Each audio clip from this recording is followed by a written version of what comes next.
There are no subtractions and divisions in our mind. There is only addition and multiplication. I will just remove negative thoughts and I will have positive thoughts. All the best, it's not going to work. It's just that you need to pay little attention as to how it functions. You will see there is a distinction between what is you and what you have gathered.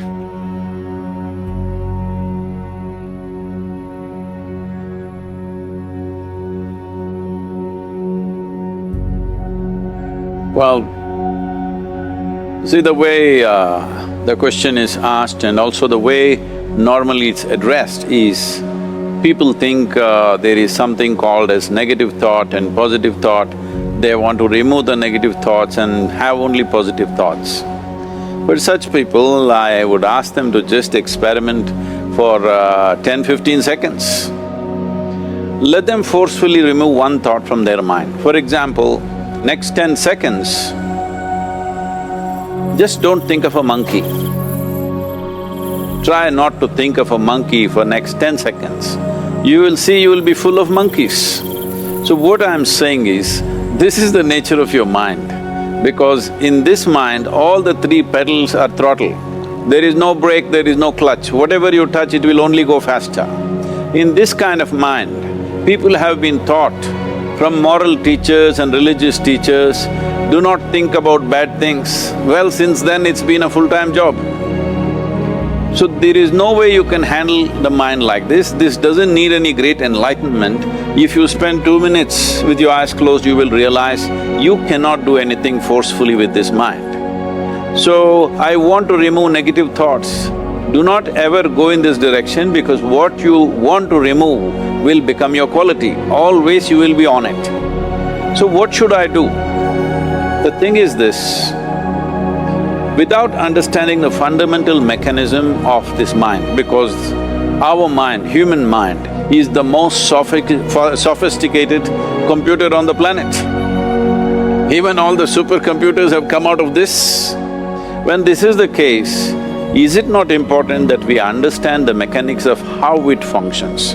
One simplistic aspect of how it functions is, there are no subtractions and divisions in our mind.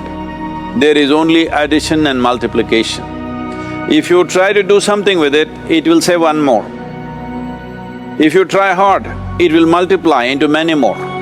In this mind, you don't try to identify what is positive, what is negative and try to remove it. First of all, one needs to understand, this mind of yours, this body of yours is supposed to serve you. The life that you are is important. Body and mind are vehicles that must serve us. If you sit in a vehicle, it must go where you want to go. If it goes to its own destination, what is the point of such a vehicle? It's just a nuisance. Right now, most human beings are unfortunately experiencing this fantastic possibility of human mind as a nuisance, as a troublesome thing. Well, this is the most beautiful thing you have. It's just that you need to pay little attention as to how it functions.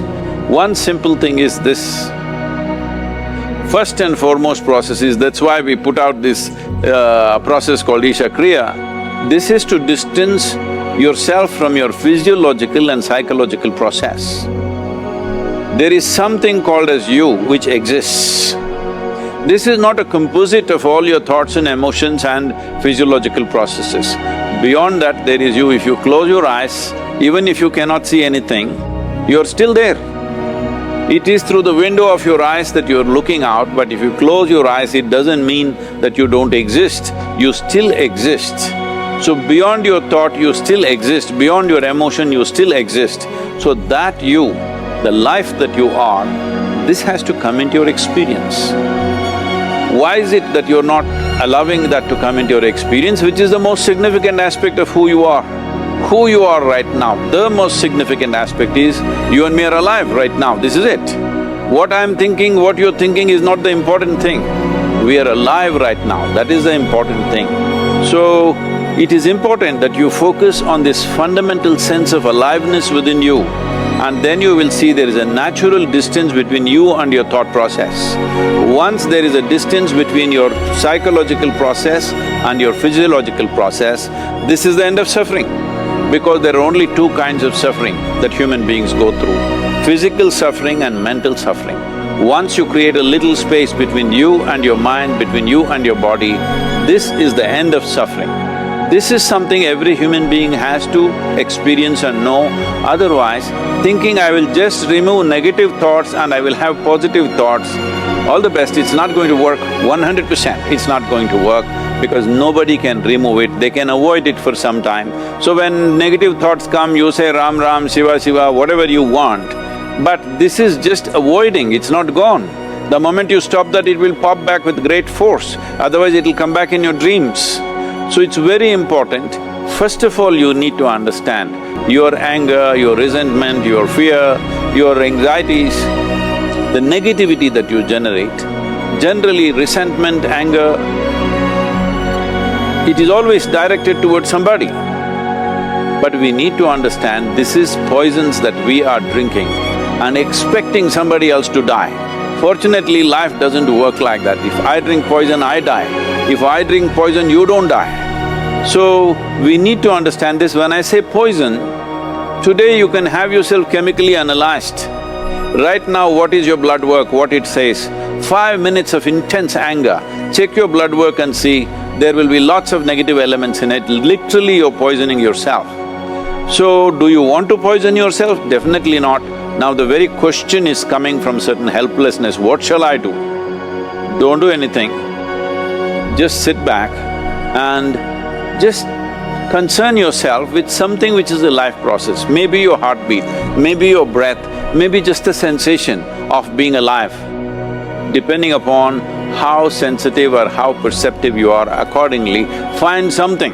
It could be a sensation in the body, it could be breath, it could be heartbeat, it could be anything, something which indicates life to you. Just pay attention to that for some time. Slowly you will see there is a distinction between what is you and what you have gathered, which includes both your physiological and psychological possibility or mess, whatever you made out of it.